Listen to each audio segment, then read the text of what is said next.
4 ондықты артқа тастаған орынша тірлікте дәл осылай алабұртып асып саспап еді.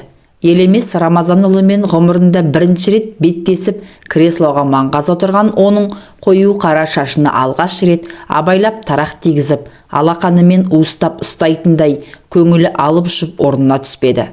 Тіпті 3 айлық шаштараздар курсында оқып жүріп, тәжірибеден өтуге барып, бірінші клиенттің шашын қырқ еткізіп қиғанда да жан дүниесі бұлайша толқып, қатты қобалжымап еді. Асқазанында қоса сыздап, кейде құлағы шаңылып, жүрек тұсы да шаншып қояды. Не болса да айтамын, бітті. Ол 63-те, мен 40-тамын. Ол басқа облыста, мен енді елімдемін. Менде адамша өмір сүріп, түтін түтетуім керек, ана болуым. Осыны ойлағанда мүдіріп қалды. 40-тан асқандар да бала тауып жатыр ғой. Қойшы, нағашымның әйелі 50-ден асқанда туды. Мен бірақ аналық мүмкіндігімнен айырылып қалғам жоқ бекемін. Орынша үстіне қара көйлегін іліп, бетіне опа жағып, ерін шиедей ғып бояп, тым әспеттенбей-ақ қарапайым күйде кездесер жерге жетті. Кешікпес пекен, кім біледі? Мен ешқашанда кешікпеймін. Ол облыстық әкімшіліктің алдына келгенде қара джип қасына тақау тоқтады да, есік ашылып, ішінен әкімнің көмекшісі шықты. Мінгізіп алып, таныш жолмен тартып отырды. Бұл жол тау етегіне апарады. Осыдан 20 жыл бұрын осы жолмен алғаш жүргенде қыз болып барып, әйел болып қайтқан. Онда елеусіз Рамазанұлы облкомның бірінші хатшысы болатын. Өзі жұмысты жаңа бастаған обкомның шаштаразы. Бірақ рет шашын алдырып, сақал мұртын бастырған адамның қонаққа шақырғанына қатты таңғалды. Бәлкім сақал шашын алатын болармын деген дегенде. Бірақ онда ескерту болмады. Құрал саймансыз қырқол шықты. Тау етегіндегі саяжай дегені даңғарадай 2 қабатты үй екен. Бірінші қабаты кеңсе сипатты мәселе шешетін орында, екіншісі жатын орын, душ бөлмесі, кино залы секілді этикалық мәні бар құндылықтар. Бірден 2-ші қабатқа көтерілді. Бірінші хатшының көмекшісі шешіндіріп, киімін іліп, жаюлы дастарханға келді. 3-еуі ғана. Шайды де көмекшісі дайындап, даяршыдан бетер зыр қағып жүр. Сып-сидам жігіт еркек басымен әйелдің тірлігін майысып мінсіз атқарады екен. Шайды мен құяйын дегенде елеусіз Рамазанұлы. Дұрыс-ақ, Жарқын, сен таңертең кел, деп көмекшісіне рұқсат беріп, шайнектің құлағын қызға ұстатты. Тағам толы үстел басында екеуі қалды. Дастарханда құс үстінен басқаның бәрі бар. Бұл көрмеген балық пен уылдырық, оралған кәмпит пен ашық-шашық жатқан кәмпиттің неше түрі. Қызыл гүл мен жасыл жапырақтың бейнесі өрнеленген тіске жұмсақ топ-томпақ торт. Құйған шайың тәтті екен, деді обком басшысы кішкентай баладай тіл шығара сөйлеп. Маңдайым тершіп қоя берді ғой, мә өзіңе, деп күміс тостағанға бірінің үстіне бір өрмелеп шығып жатқан шоколад кәмпиттердің қабағын аршып ұсынды. Шайды енді мен құяйын, сен қонақсың ғой, деп түрегеліп, орын ауыстырып төрге оздырды.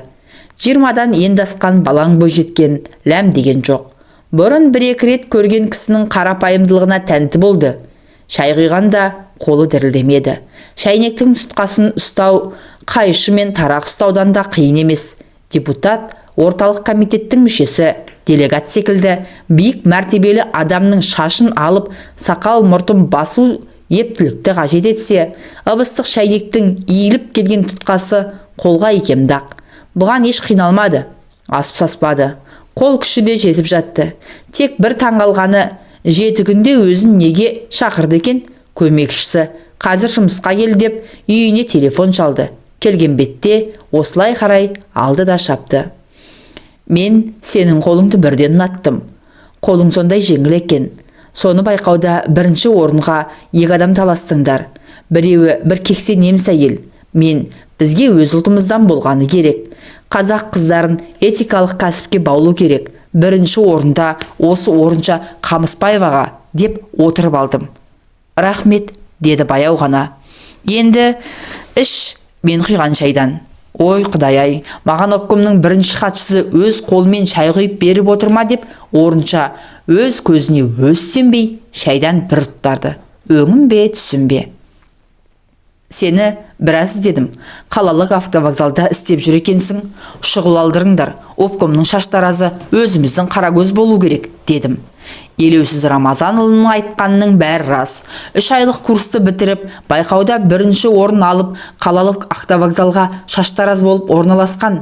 Бір күні қалалық тұрмыс қажетін өтеу комбинатының директоры шұғыл шақырып ап, обкомға ертіп кеп, іс басқарушымен жүздестірді. Ол шаштараз бөлмесіне бастап келді, таныстырды.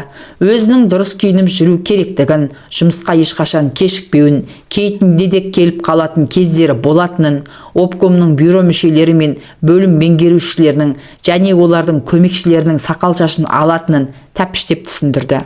Қолына бірінші кезекте деп бір тәпішке ақша ұстатты. Бұл 300 сом екен. Ертең бірінші келіп, сақал шаш алдырады. Ол кісі Мәскеуге жол жүреді. Съезге делегат. Өте ұқыпты бол, деді. Кешкі 6-дан кейін 2 сағат күтті. Қарны ашып, асқазаны шырылдады. Дәмхана жабық. Көшеге шығып келуге тіпті болмайды. Көмекшісі: еш қайда кетпе. Елеусіз Рамазанұлы сақал шашын алдырады. Ертең жол жүреді, деп тағы да бір ескертіп, телефон соқты.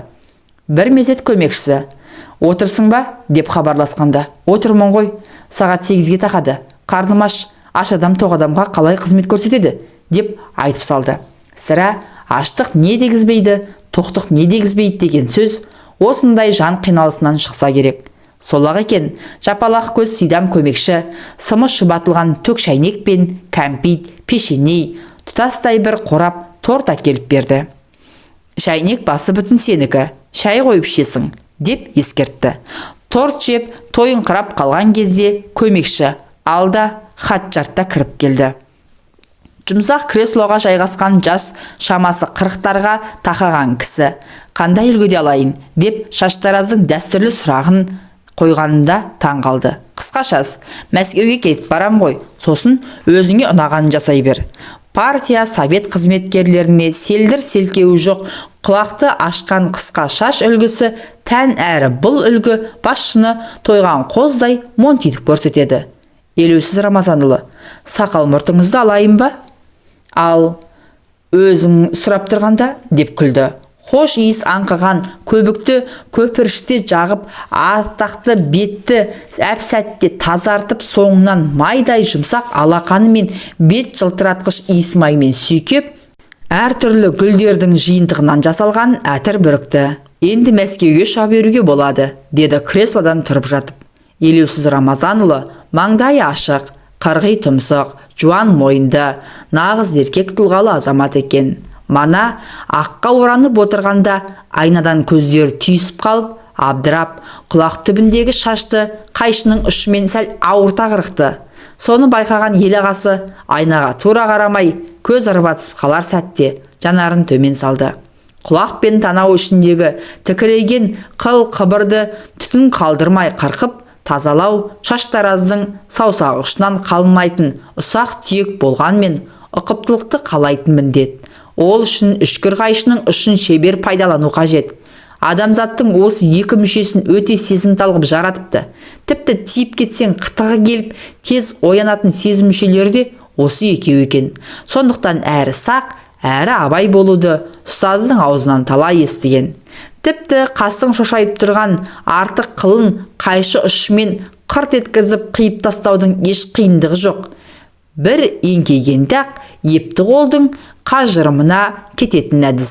Анда-санда өтетін шаштараздар семинарында сабақ жүргізушілер партияның бас хатшысы қалың басын бояп, ерекше күтімге алатынын да сырғып айтатын. Ал шаш пен қасты бояу да шаштараздың шеберлігіне тән етіп таңдайтын жұмыс. Келуші тапсырыс беріп, қажет етсе, сен қашанда дайын болуың керек. Хош иісі аңқып, сандықта сығылысқан әртүрлі бояу сенің қолың арқылы әсемдік әлемін бұрқыратып шығып, өзге бір жанның жан дүниесін рахатқа бөлу керек. Бұлар бетпе-бет осылай жүздескен. Арада 15 күн өтіп, Мәскеуден келісімен түн жамылып, тау етегіне тағы да кездесті. Хатшының қолынан шәй ішкені орыншаға таңғалып, тәнті етті. Осы әкімнің бас болмысын есте сақтау Шаштараздың бір ерекшелігі болса, ат жақты бетке біткен сопақша келген қасқа да бас өзінің мәңгі есінде. Үйің жоқ қой, деді, тағы да бір кесе шай құйып отырып. Жатақханада өз үйім. Иә, газетте сондай рубрика бар. Үйде орденде болады. Тек жақсы жұмыс істеп, шеберлігіңді шыңда. Айтпақшы, біз неғып отырмыз шарап ішпей? Сен шарап іш, мен коньяк ішейін. Мәскеудікі, съездікі. Облыс басшысы өз қолымен тырна сирақ рюмкеге құйған қызыл шарапты жартылай ішті. Көз қиығын бір салып өткен хатшы армян коньягын түгел тауысып қойды. Тағы да құйды. Мынау менің алтын қолым. Біздің қыздардан Шаштараз бен кітапханашыны көбейту керек. Қазақ бұларды мамандық деп есептемейді. Сенің этикалық талғамың үшін, общем сен үшін. Орынша тағы да орталай алды. Бұрын қыз ойнақтарда тәтті дәм тіл үйретін шарапты жақсы ішіп жүретін. Оның үстіне самаладай жарқыраған жиһаз бен жаңаша ләззат берер құнттай тазалық көңілін бірнеше саты жоғары көтеріп тастады. Ергезе күшке дейін, енді біздің туған жеріміз үшін. Съезде біздің ел жақсы аталды. Соған қосқан біздің облыстың да үлесі зор. Елмен жер үшін, деп өзі түгел ішіп қойды да, жартылай қалған бұған тура қарап ештеңе демеді. Сосын орнынан тұрды. Қабырғадағы төрі, бұрышты, нән сағаттың тілі тырс-тырс етіп түнгі 10-ды көрсетіп тұр. Айтпақшы, Мәскеуден әкелген сыйлығым бар, деп арт жақтағы сандықшаның аузын ашып, іле сарт жауып, ақ бантик байлаған 4 бұрышты қорап ұсынды. Күйеудің шаш сипары Клеопатра аталған француз иіссуы. Түннің бұруақ болып қалыпты. Жуынам десең душ анау. Жуынып ал.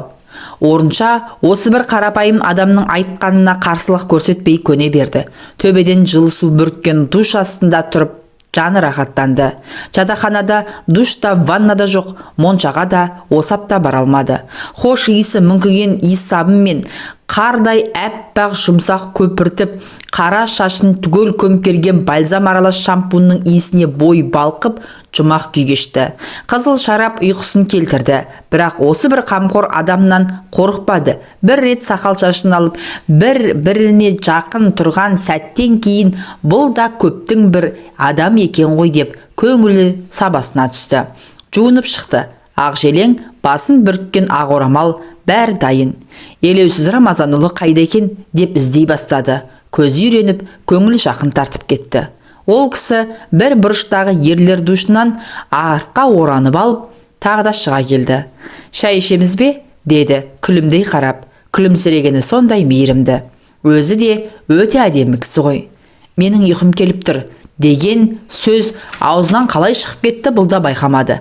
Бір жағынан үйіме жеткізіп салар мекен деп ойласа, бір жағынан мына даңғарадай кең сарайдан шыққысы келмей қалды. Қазір ұйықтаймыз. Сенің орның анау жер, деп іркелес бөлмедегі екі адамдық кереуетке алып келді. Ұйықтай бер. Көзілініп кеткен екен. Елеусіз Рамазанұлы төніп келіп, әй-шәй жоқ көрпені серпіп ашып, қасына қонжия кетті.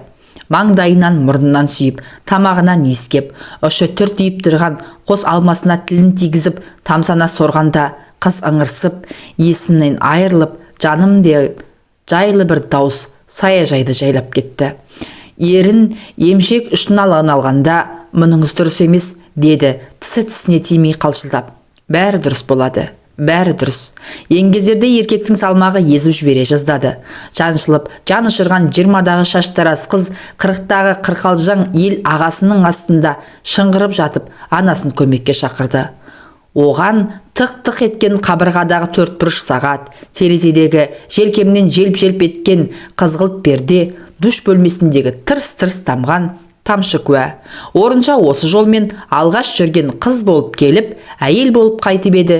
Енді бұл соңғы жүруім деп қаймыжықтай ернін қайта-қайта ызалана тістенгенмен көкіректегі айтар сөзімді қалай жеткізсем екен деп қанша қайсар болса да кәрі қыз қалшылдап, дірілдеп қорқып келеді.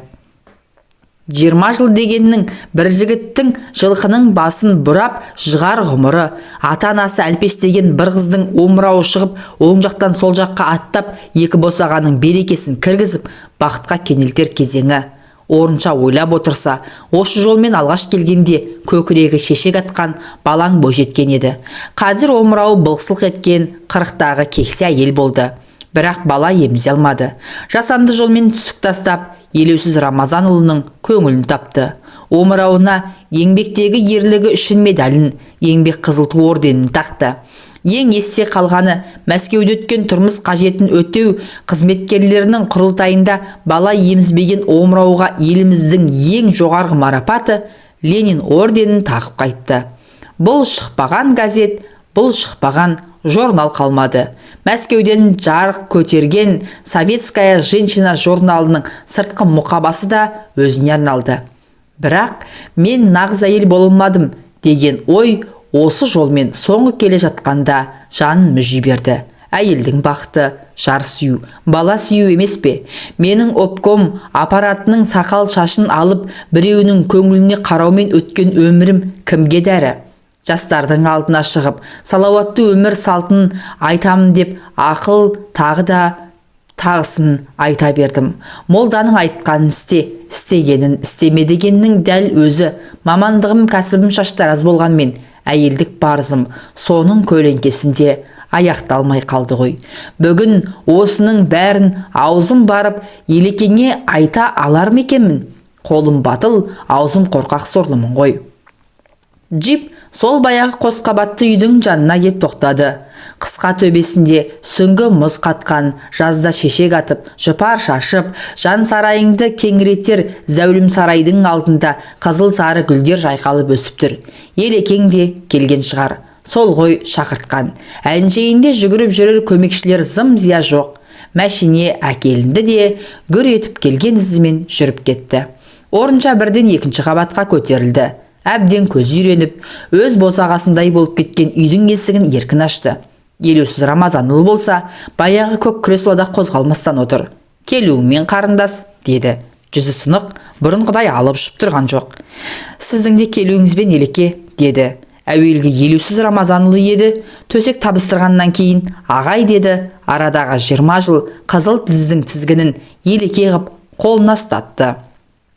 Сол баяғы ақ дастархан жайылған жылтыр үстел, ең алғаш келген жолдағыдай ақ шайнек, күміс тостағанда бірінің үстіне бірі өрмелеген кәмпиттің неше түрі. Сырт киімін шешті де, қолын жуып, бірден үстел басына жайғасты. Ашпын, жұмыстан шықтым. Бұл сөз де 20 жылдың аузынан шығарған сөз еді. Ойын өз сенген еркек кіндікке еркін айтатын дәрежеге жеткенмен, негізгі ойы тіл ұшынан қалай шығып, қалай төгілдірер екенмін деп сәл шөгіп, самайы бурыл тарта бастаған еңгезердей кісіге көз астымен суық қарап қойды. Бәрі бір күнгідей өте шықты. Отставкаға кетемін, пайғамбар жасына жеттің, дейді ғой жоғардағылар, деді Елекең. Дұрыс, жеткеніңіз рас, деп шыққан тегі шаруаның қызы айтар сөзін айтқанмен бөгежектеп төмен қарап қалды. Сонда, сен үшін де дұрыс болып тұрма? Деп елеусіздің даусы қатты шығып, көкірегі дүрсілдеп, өзде екпінмен креслодан пышақ іле көтеріп кетті. Мойнын қылқындыра байлаған галстугының бір шетіндегі жүрек шіркін дүрс-дүрс соғып, оң қолымен қабырғабаудан босатқан қожайындай галстугын жаймен босатып, ақ көйлегінің үстіңгі түймесін ағытты. 20 жылда саған бәрін жасадым. Медаль, орден, Ленин ордені. Ауыстырып жібермегенде геройда болатын едің. Ақ кірпіштен соққан үйін қандай. Сол үй үшін мен ескерту алғанмын. Осының бәрі бір күні айтылады-ау деп күтуші едім. Бәрін күтіп жүр екенсің ғой. Вот какая. Елеке, мен де 40-қа келдім ғой. 20 жыл қасыңызда жүрдім. Жаман жүрген жоқсың, басқа жұрт бұлай жүргізбейді. Жалт етесің де жоқ боласың. Орынша жалт қарағанда ашаң әйелдің кең маңдайы тарылып, ұзын кірпіктері қысылып, құс мұрны пұшық мұрынға айналып, бүкіл бет әлпеті бұзылып, құбыжыққа айналып бара жатқандай көрінді. Қайта басын көтерген жоқ. Өзін илеуіне көндірген еркектің мысы басып кетті. Бұрын бір қарағанда үн-түнсіз бәрін түсініп, ығына жығылып, ыңғайына көне беретін. Ол болса, сақал шашын алып болғасын, жұмсақ креслода отырып, күректі алақанын мұның сәм шаршаңқы нәзік саусақтарының үстіне қойып, Рахмет, ақшаңды үкімет төлейді, деп орнынан тұрып жүре беретін. Бұл екеуі ара көрісіп жүрген 20 жылдағы сезім қылының қоғамдық орындарда дірілдей шертілуі еді. Неге үндемейсің? Менің де сізге айтарым бар. Не айтасың? Тұрмысқа шығам. Кімге? Журналистке. Жалаң аяқ журналистке ме? Өзің де сөзге құмар едің. Жалаң аяқтар көбейген заманда жалаң аяққа шығып жетісерсің. Менен жалықтың ба? Елеусіз кібіртіктеді. Тағы да бір түймесін ағытып, галстугын төмен тартты. Сәні кетіп салбыраған қап-қара шүберек қозғалып, шалқайса көкірегіне жабысып, жанына серік жалғыз өзі болып тұрғандай. Менен жалықтың ба? Кететін күнімді алдын ала есептеп жүр екенсің. Әкімшілік информацияның ошағы ғой. Бұрыннан айта алмай жүргенмін. Бұрыннан сонымен сыбайлас бедің? Мен білмеппін ғой. Білгенде сыбайлас жемқорлықпен күресетін комитетке айтар едім. Мен жемқор емеспін. Сен де обкомнан аларыңды алған жоқсың. Ол жалт қарағанда сұлу әйелдің өң жүзі тағы да құбыжық кейіпке түсіп, бұзылып бара жатты. Жарайды, суға түсіп алайық. Душқа түс. Ой Аллай, осыдан 20 жыл бұрынғы сөзін тағы да қайталады. Бірақ онда душқа түсіп ал деп жұмсақ рәуішпен сөйлеп еді. Бүгінгі мәнерінде ызаның ызғары, өшпенділіктің салқындығы бар. Қызмет қолдың кірі екенін осылар ойламайды екен ғой. Тағынан түскен күні қалшылдап шыға келеді. Ол сартылдатып суды ағызып жатқанда бұл тұсқа шықты да, қою түнге малынып, әй сәулесі ғана сұлу бейнесін аспаннан тамашалап тұрған гүлдердің арасымен өтіп, кең қақпаны қиналашып келген жолына түсті. Бұл жолы жаяу қайтты. Қаладан 10 шақырымдай жолға табан ізін қалдырып, жүрегі өрекпіп жалғыз кетті. Артынан келер, қол көтерер көлік жоқ. Бұл бір өмірден бөлініп алған бейсеуіт жол. Бұл жолмен тек облыстың бірінші басшысының ғана көлігі жүреді. 10 шақырым тек қара табанның қажыңында ғана қалған орынша мұны біледі. Оны тұрмысқа шықпақшы жігіті Тұрматтың бейнесі алға жетелеп келеді. Бүгін хабарласам деп еді, іздеп жатқан шығар. Онымен таныс қалда 1 жыл болыпты. Шаштараздардың облыстық байқауында екеуі әзіл қазы болып бірге отырған. Облыстық газетте істейтін журналистің аты жөнін сырттай білетін. Ол да Ленин ордені Шаштараздың атына сырттай қанық. Екеуі осы кәсіптің қыр-сырын халыққа айтып жеткізуші. Тұрмат тіпті Шаштараздар тарихынан жетік. Бұл білмейтін жәйттерді біледі. Мәселен, 1 Петр өзінің шашын өзі алған, монархтардың сақалын қырыққан, сөйтіп Ресейге мәдениет пен сыпайылықты алып келген. Біздің бүгінгілер ақ көбікке бетін малып, сақалымды ал деп шіреніп отырғанға мәз деп, оның әр сөзін есіне түсірген сайын ай астындағы адымы ашыла берді. Елекең душтан шықты мекен. Ол кісі ұзақ шомылады. Сосын мен іздейді. Қалаға звондар, кімге звондайды? Бұнда қазір оның сөзі жүрмейді. Бұрын басқа қаладан ұрын келгенде, менің келгенімді ешкім білмеуге тиіс деп, өзіне де бұған да қатаң қырағы талап қоятын. Мұның аузының беріктігіне сенеді. 20 жылда иненің жасауындай із қалдырған жоқпын деп ойлайды ғой ол өзін. Ал орыншаның Елекең білмейтін бір сыры бар. Ол басқа облысқа ауысып кеткесін, Мәскеуден обкомға шұғыл тексерумен бір инспектор келген. Түн жамылып тәтті ұйқы құшағында жатқанда телефон шырылы оятты. Сосын қоян жүрек көмекшінің бірі үйіне кеп, сізді бірінші іздеп жатыр, деді. Тез-тез деп қалш-қалш етеді. Киініп шықты. Сөйтсе, бір күн бұрын сақалын қырғызған мәскеулік қонақ қызып отырып, обкомның Шаштаразы қандай әдемі деп тамсанып есіне түсіріпті. Сол сөз аузынан шығуы мұң екен, сізбен бірге қасыңызда отырса қалай қарайсыз, деп құрақ ұшып бірінші хатшы. Қарсы емеспін деген бір ауыз сөзден кейін көмекшісі обкомның ақ кірпіштен соғылған ақшаңдақ үйіне қарай құстай ұшып, өзін көптен жүрмеген кәнігі жолмен саяжайға жеткізді. Қонақ көзіне ұйқы тығылып, әлсін-әлсін езуін керіп, еснеген кезде бірінші хатшы: біз қозғалайық деп Мәскеуліктен рұқсат сұрады. Сіз демалыңыз, Шаштараз қажет болса қасыңызда қалады. Ол шығып бара жатқанда оңаша шақырып ап, не тастап бара жатқанымды білесің, деді қабағын түйіп, ертең сөз көбейіп жүрмесін. Мәскеулік инспектор душқа түс деп те айтпады. Бірден бас салды. Тілге келтірмей, не болғанын өзі білмей, отанымыздың жүрегінен келген тергеушінің зілдей салмағының астында таң атқанша жаншылды. Ертегіне жұмысқа бармады. Әуелі шаштараздың келмей қалғанын арнайы біліп, сосын қонақтардың кешкісіне сүйсініп, әуелі өзіне өзі, сосын өзінің алдындағы елемес Рамазанұлының мәрттігіне қатты риза болды. Шаштаразын бірге алып жүретін қолбасылар болған, қазір сондай хатшылар бар. Елекең мәрт, тіпті жомарт екен. Әйтпесе өзі тәрбиелеген мынадай Анжеликаны көзі қиып тастап кету дегенің. Хатшының алғысы да, құпиясы да ішінде қалды. Осылай ұлттар достығына бізде үлесімізді қосқанбыз.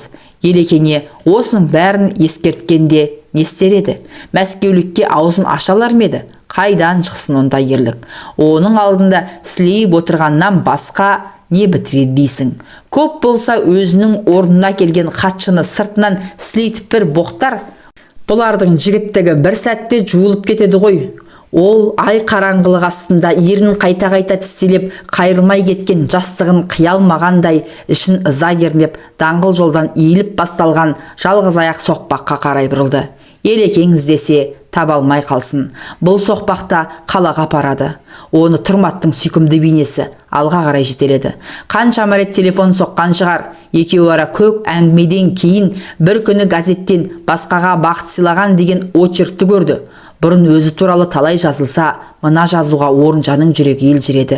Мөлдір құдыққа үңілгендей, жанының тереңіне үңіліп, жан сезімін ашып көрсетіпті. Бақыт деген не деп сауал қойып, аяқтапты очеркті. Мен үшін бақыт дегенім өзгеге әсемдік сыйлау, өзгенің көңілінен шығу, оның шаштараз айнасынан өзін көріп, орындықтан риза болып тұруы. Бәрі рас, сұрағаны да, айтқаным да рас. Бірақ адам бақытты басқада емес пе? Әйел бақыты жар сүю, бала табу, оны тәрбиелеу. Тұрмат бәрін емеурінмен білдіріп тұр. Өзі де бақытын таба алмай жүрген жігіт екен. Үйленгенсін бір аптадан кейін жұбайы кенеттен қайтыс болыпты. Сонан бері 40 жасқа дейін жалғызбасты күн кешіпті. Екеуінің түйдей құрдас екені, көргені мен түйгені, жеке басының мұңы көз алдынан кинолентадай жылжып өтіп, Орынжаны еш шаршатпады. Көңілі қобалжығанда, көкірегіндегі запыранды сыртқа шығарып тастағанда, жаны жеңілдеп, Алтай тауының ағараңдағы жаздың салқын самалы астында сергек басып келеді. Салмағы жеңіл қара сөмкесін біресе оң қолына, біресе сол қолына ауыстырып, жан дүниесінің ар жағынан бір айқайлаған тәтті дауыс естілгенде, қала оттары көрінді. Келіп қалдық. Даңғылға шыға бергенде мәшине ұстаймын. Елекең енді мені таппайтын шығар. Бәрі де түсінікті болды ғой. Жалғыз соқпақ даңғыл жолға тірелді. Мәшине өте қалса, қол көтеруге дайындалып, оң қолын босатып, сөмкесін соң қолының қарасына ілді. Тұрматтың даусы құлағына келеді. Сен қайда жүрсің ей? Түнделетіп қыдырып кетіпсің ғой, дейді. Алғаш кафеге шақырғанда даяршы жігіт тамақты алдарына әкеп қойған кезде, Сталин қанша патша болса да керсендегі тамақты өзі құйып ішкен деп айттым ба өзім, мен де өзім құйып ішемін деп мәз болған. Бұл болса аяқ астынан сілесіп, оқтау жұтқан адамдай қиқая қалды. Ең бірінші болып Елекең елестеді. Ол менің өмір баянымды, Ленин орденін алғанымды бәрін біледі. Бірақ сыр тартып сұрамайды, әрден қозғамайды. Әйтпесе ауыл мен аудандағы шаңға көміліп, суыққа бүрсеңдеп тоңып тұрып қызмет көрсеткен шаштараздар неге алмайды? Осындай марапатты. Жылы жер, жайлы көрпе болды менің өмірім. Неге мұңайып қалдың? Деді. Өзі өте сезімтал. Мұңая берме, өмір алда. Бақытты сәттерінің бәрі алдыңда. Адамның өңірі түгелімен бақытты болмайды. Оның бақытты сәттері болады. Биылдан қалдырмай үйленбекші. Күздің алғашқы айларында той өткізбекші болып келіскен. Олар бір бөлмелі пәтерде тұрады. Оны өткізіп, не сатып, менің үйіме келеді. Ақ шағаладай ақбоз үй тұрғанда бір бөлмеге тығылып, сол үйге адам толтыра алмай жүрмін бе? Даңғыл жолмен Жигули зулап келеді. Қол көтеріп еді, тоқтай қалды. Орталыққа. Қаншаға келсесіз? Қанша сұрасаң сонша. Кеттік.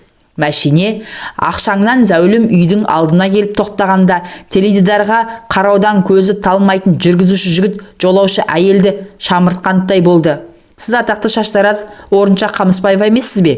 Деп сұрағысы келді де, әдеп сақтап тілін тістеп қалды.